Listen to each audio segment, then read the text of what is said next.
Make sure your insurance doesn't come up short. Get gap cover with ALA. For more information, follow the links in the description.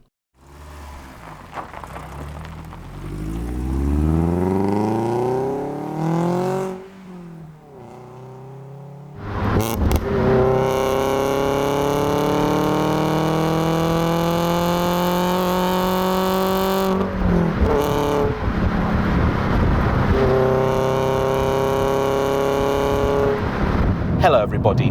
Anyone that's looking for a sensible, dependable, yet entertaining hatchback will often find themselves needing to look no further than the VW catalogue. For over the last 5 decades, they have created a range of cars that are near perfect. It began with the mighty Golf GTI, the legend and today, still for many, the benchmark. Then the Polo, more of the same, but smaller. And today, you've also got the likes of the Up GTI as well. Currently discontinued, but still an instant cult classic. 24 years ago, they brought us the Lupo GTI, and nobody bought it. Yet, when I drove one a few years back, it instantly became one of my all-time favourite hot hatches. And today, I'm driving the GTI's smaller brother, the Sport. And in this video, I'm going to be telling you why this could be one of my favourite car builds ever. Enjoy today's episode of JayEmm on Cars.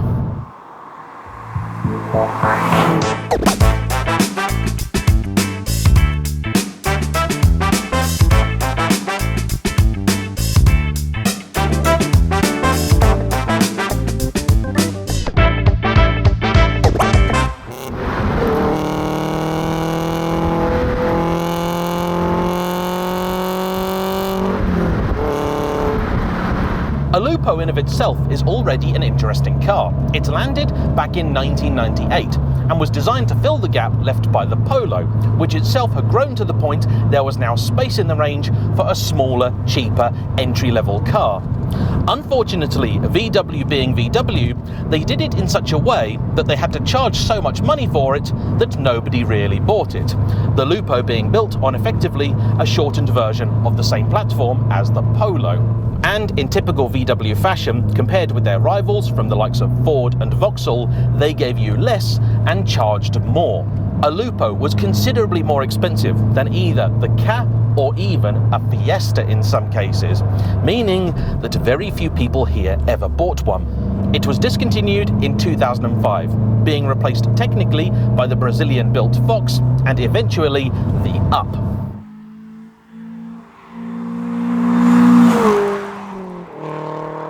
However, today, the Lupo still has its fans, and one of the most unlikely is this car's owner, Hector, who bought his first when he was just 15.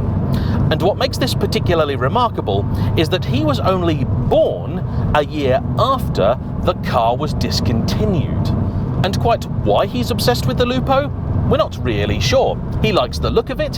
His dad has always had a bit of a thing for Porsches. This also being a member of the VW family, there's a very, very subtle connection, but beyond that, he doesn't know. However, to date, of all the cars he's owned, only one has not been a Lupo. And presently, he has 3 cars. The Daily Lupo, this, and a VW Golf R32, a Mark IV.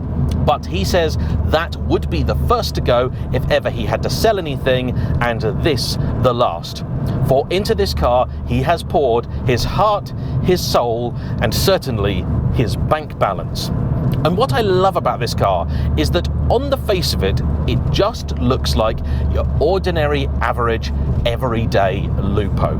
And there's a lot to like about that. It's got very quirky, distinctive styling. A little bit Honey, I Shrunk the Skoda Yeti. Very upright, square-looking thing. Kind of K-car vibes about it. From the front end, it's very distinctive, but because of the way it's packaged, you've got quite a bit of room inside, though the boot is admittedly a compromise. The range of engines available for the Lupo was fairly modest, as was the trim selection. You had the base E, the slightly better specified S, then for 2000 you got this, the Sport, and finally in 2001 they built the GTI.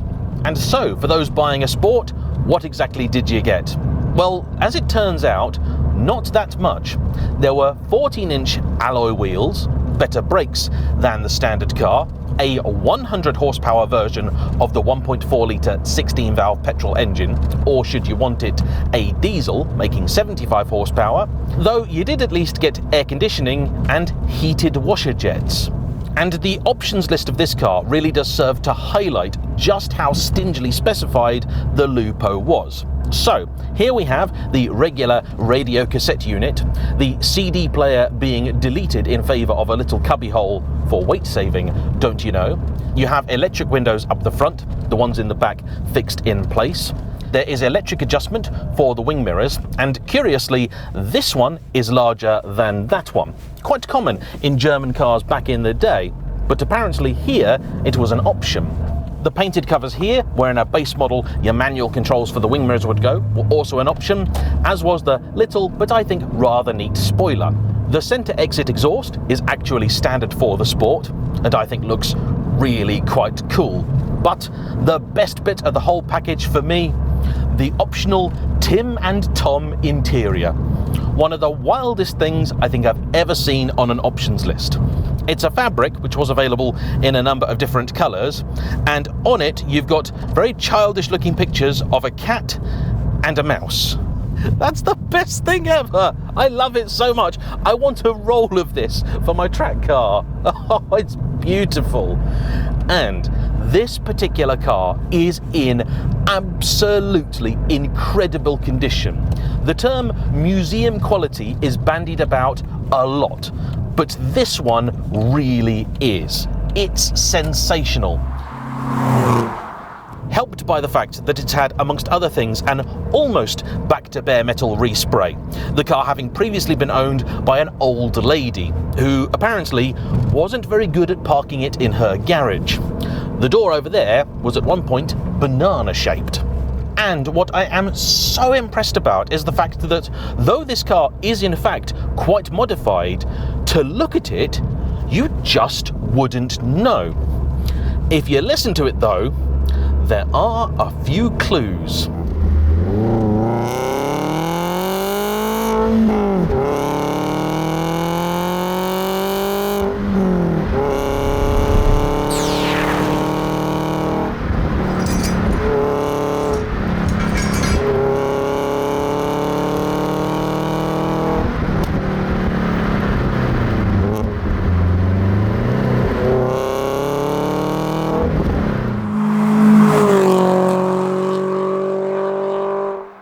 So, finding yourself inspired by Hector's build and deciding to head off towards the classifieds in search of your perfect Lupo? Well, before you go there, make sure to take CarVertical with you, the super-powered super search that will cross-reference a number of databases from around the globe to give you all sorts of useful information on any potential used car purchase, including mileage discrepancies, previous accident damage, involvement in fire, theft, outstanding finance, or, as unlikely as it might seem, usage as a taxi. It takes just 60 seconds, you need only a registration number or a VIN, and for 20% off the service, don't forget to use my discount code JayEmm.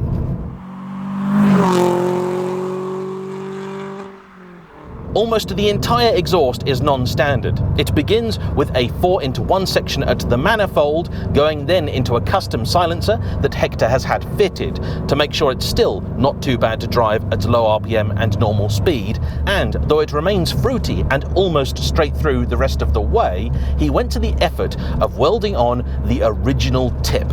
So from the outside, you wouldn't have a clue.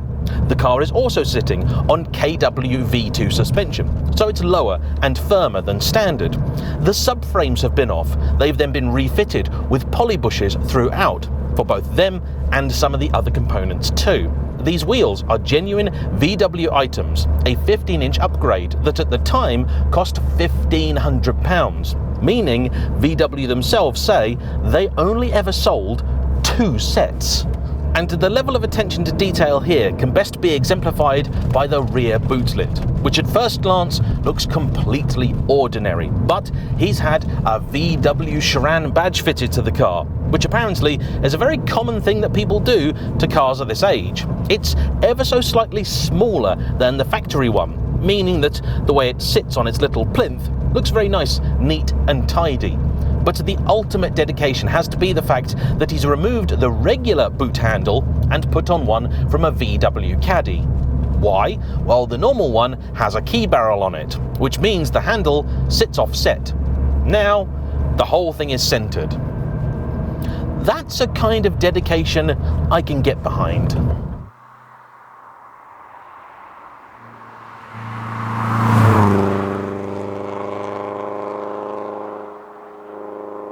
It's that same dedication which meant that he went to all of the trouble of buying what was the best aftermarket filter he could buy, a Sprogli, a carbon fibre item, and then hid it inside the factory airbox. So, if you were to lift the front bonnet, you wouldn't really see anything much out of place, save for a rather fruity looking manifold. And in terms of power, he makes no claims whatsoever for this car having any more over standard. So we're still talking 100 horsepower and 93 pounds-feet of torque. That's about 123 newton meters. But that only has 1 ton of car to drag along the road. And so, though you do need to work it to get the best from it, it is rather enjoyable. In fact, to be entirely honest, if you were to tell me this is the GTI, I'd believe you. The Up GTI doesn't really have much more power than this, and so that has a turbocharged 1-litre engine. Though with this generation of car, what they gave the GTI was a 1.6-litre naturally aspirated one. That made 125 horsepower, and I feel is much better suited to this kind of car. I was never really sure why everybody called the Up GTI the modern day iteration of the Mark I Golf GTI. For me, it was the Lupo that possessed more of that original spirit. And just like the GTI, this Lupo Sport is putting a big old smile on my face. It's got a real scrappy-do nature about it, very keen to impress, and even though you work it hard, it doesn't go that fast, but particularly with the soundtrack this one makes, you don't care. The suspension is a little low for my liking and maybe overly firm, but he's young. That's what you're meant to do when you're 19. And unbelievably, he has this car insured on a multi-car policy with his 2 others and all mods declared, and he pays just £1,700 a year. That's incredible. Curiously, he found that not only would a Lupo GTI be a lot more money to insure, so would a base model. But it's not a perfect car. There are a few rattles in here, though I think. Yeah, it's the seatbelt over here. The steering. When you're in a bend and the car's loaded up, it's relatively communicative, although it doesn't give you that beautiful granular texture of the best helms. This car, by the way, is currently sat on a set of Michelin Pilot Sport 3 tyres, but that are fairly new. My biggest problem really with it is the fact that around the dead ahead, it is quite inert. You do have to do a little bit more than you'd think before it does anything at all. But compared to a lot of modern day cars, it's actually pretty decent, and I think few people would really find an issue with it. What they would have a problem with is this gearbox. It is entirely different to the one you'd find in a GTI, and apparently dates back to the 1980s. And it feels like it. There's quite a bit of play in it, and it's incredibly indistinct. Every single time I've gone to change gear, I've been utterly terrified of money shifting this thing. He's already had the engine rebuilt once, on account of the fact it was burning a fair bit of oil. And the build was done to basically standard specifications. It, along with the bodywork, being one of just a few things that he hasn't done to this car himself. Every weekend, he is working on either this or one of his others. Hector is a truly dedicated young man. And I did ask him whether anything could be done about the box, but apparently it is the one and only that will fit the bell housing here. So either you'd have to go and swap out the whole powertrain for a GTI one, which would kind of defeat the point of having a Sport, or you'd have to make some sort of custom thing that again would be so unbelievably expensive it just wouldn't be worth it. He clearly has gotten used to it. I currently am still terrified of it.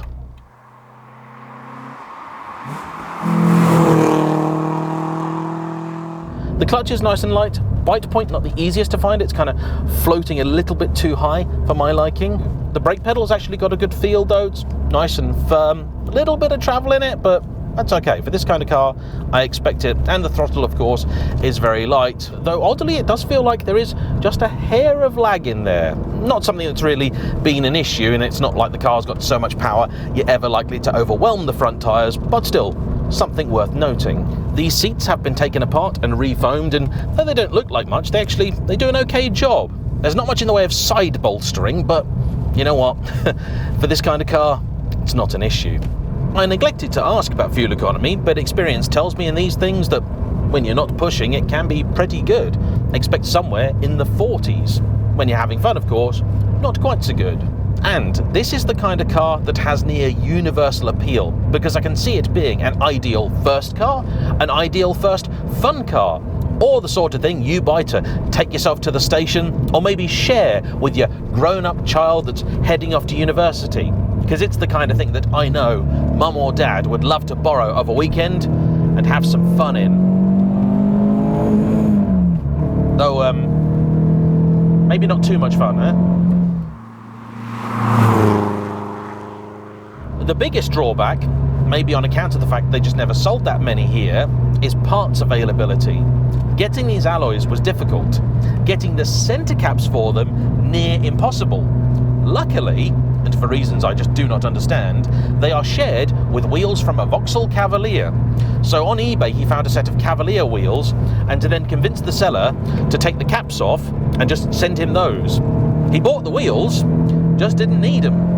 And having spoken to a few people in the world of the Lupo, that is a fairly common occurrence. A shame really, because as a car, I absolutely love this. I think VW's big failure with it was the fact that they thought what they could do was build a better car than the competition and charge more money for it. You sit in here and it's night and day different compared with, say, an original Ford Ka. The thing is that people in that market were looking explicitly for a cheap car. If they'd wanted something higher end and fancier, they would have gone and bought probably a bigger Fiesta. That is why VW then turned to their Brazilian arm for this car's successor, the Fox, which is still a decent car, but just one that doesn't possess, I think, the spirit of this. I love it. And I want to say a huge thank you to Hector for bringing it out, and to you for watching. Don't forget to hit the like button, comment down below, subscribe if you haven't already, and I'll see you for the next one. Bye-bye.